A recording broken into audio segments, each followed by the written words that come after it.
Shalom, igsuon. Ug mga paklaom. Niata karon sa atong pagdasig. Regards kamo sa Mindanao, Iligan, Butuan, Osamis, Cagayan de Oro, Davao del Sur, Davao City, Kidapawan, Cotabato,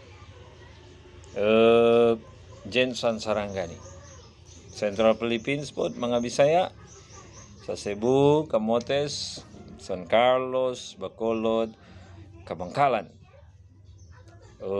Bisan na sa Bisaya sa Luzon.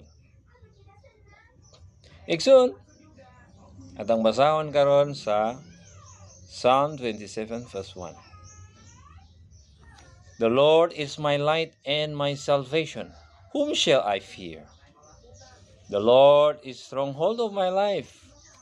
Of whom shall I be afraid? In Salmo 27, titulo 1. Si Jehovah mao ang akong kaluwasan. Kinsa man ang akong pagakadlukan. Si Jehovah mao ang kusog sa akong kinabuhi. Kang kinsa man ako malisang.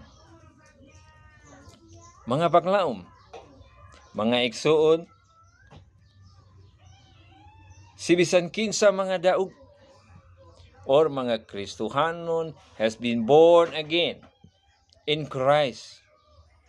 Moagi gud mga pagsulay sa iyahang kinabuhi. Gusto ka og dili, moabot na gud siya sa pag-alagaron sa Ginoo. Mga paklaom, ayaw biyaan imong maayo pagtuo sa Ginoo. Ayaw mo atras imong pagtuo sa Ginoo.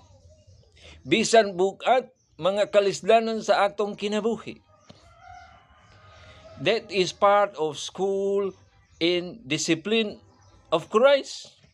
Mao gud ana